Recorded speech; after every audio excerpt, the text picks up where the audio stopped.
came from Nagpur. I want to ask you one question about Vedas because I believe Vedas are main scripture of Hinduism. So I want to know if you are telling or putting a common point which is similar to other scripture, why you do not put different points in front of non-Muslim people which are contradictable or which are opposite to each other, because I believe in common point.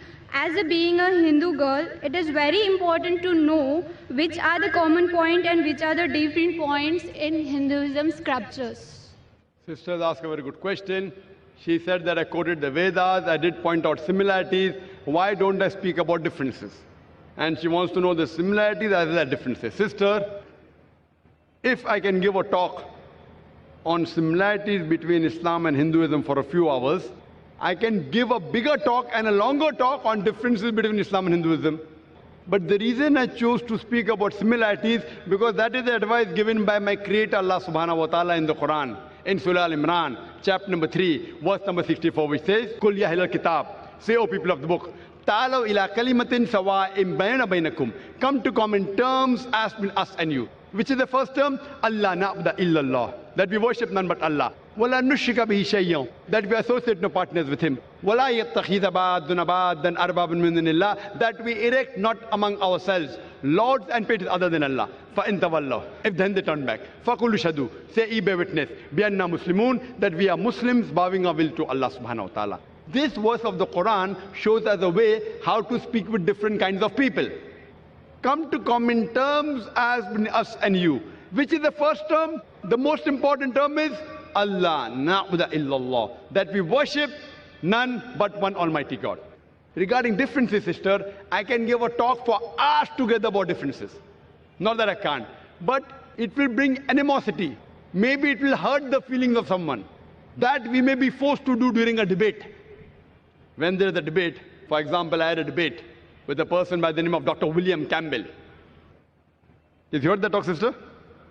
Yeah, I have seen your videos. So that talk was talking about differences between Christianity and Islam. Why? He wrote a book saying there are 30 scientific errors in the Quran. And for 8 years, no Muslim replied.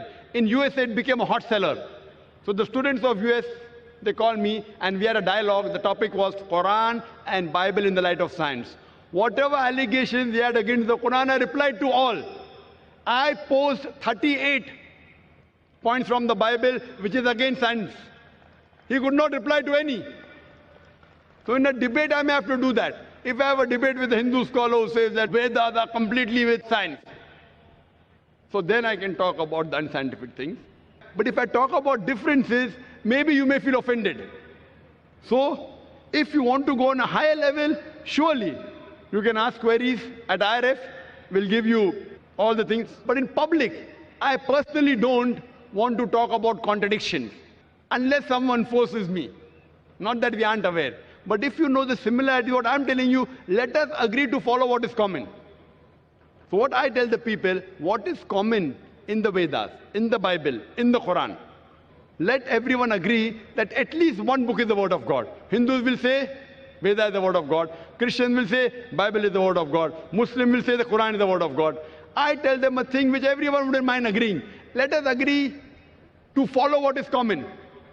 So when you follow the commonalities in the Vedas, in the Bible, in the Jewish scriptures, Talmud, in the Quran, we find all the scriptures say there's one God.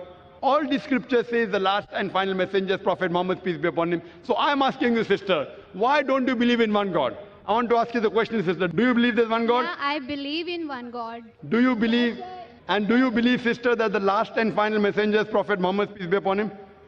Just because I am asking you the question, because it is very difficult to understand Quran and Vedas, and I am so much confused which scripture is more important for me to achieve to the God.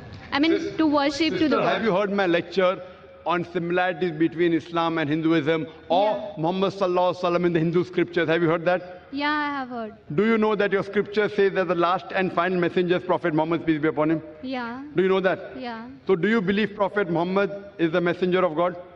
Yeah, definitely. Do you believe? Yeah. So if you believe there's one God, and you believe that idol worship is prohibited, and if you believe that Prophet Muhammad is the last messenger, in Arabic we call you as a Muslim.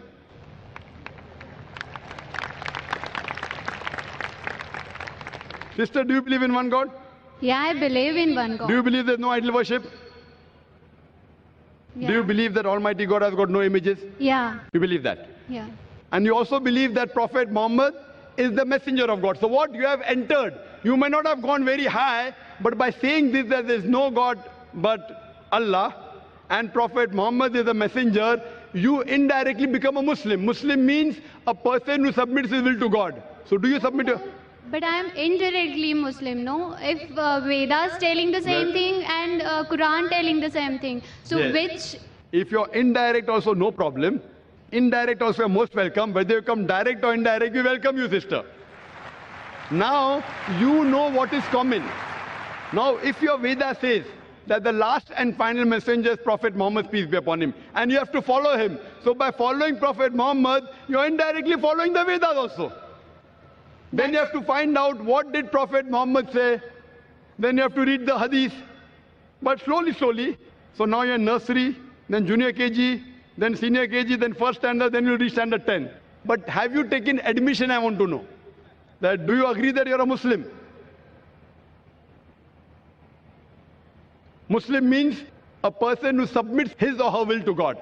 Why it is important that the person who are believing in one God, he is called or she is called a Muslim? Yes, why? Muslim means a person who submits his will to God.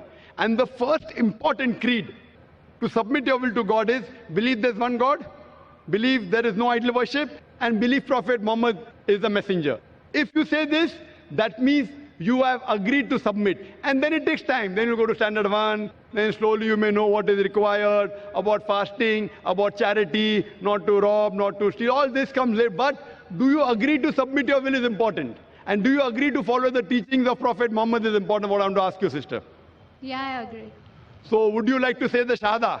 Shahada means, would you like to say in Arabic that there is no God but one God and Prophet Muhammad is the messenger? Yeah, there is a one God. And the Prophet Muhammad is the last prophet. MashaAllah. MashaAllah, sister. Congratulations. I would just say it in Arabic and I want you to repeat it. You know what you have said is the same thing. But I want to ask you, sister, is anyone forcing you to say this? No, no one. Is anyone putting pressure? No. It is completely out of your free will. Yeah. Okay, sister. I say in Arabic, just repeat it. Ashhadu Ashhadu Allah Allah ilaha ilaha illallah illallah wa ashhadu wa ashhadu anna anna Muhammadan Muhammadan abduhu abduhu wa rasuluhu. wa rasuluhu. I bear witness. I bear witness I bear witness that there is no God that there is no God but Allah but Allah and Prophet Muhammad, and Prophet Muhammad, peace be upon him, peace be upon him, is the servant is the servant and messenger of Allah. and messenger of Allah. MashaAllah. Thank you. I congratulate you, sister. Now we have entered the fold of Islam. And inshallah, for getting more knowledge, for going to first standard, second standard, third standard, be in touch with the sisters of the Islamic Research Foundation. And it will be a pleasure to guide you. And if you have any queries regarding Quran, regarding Islam, you're most welcome to ask. If you have any queries even regarding Hinduism, Yeah. etc., most welcome, sister. And I pray to Allah subhanahu wa ta'ala that may He grant you Jannah, sister.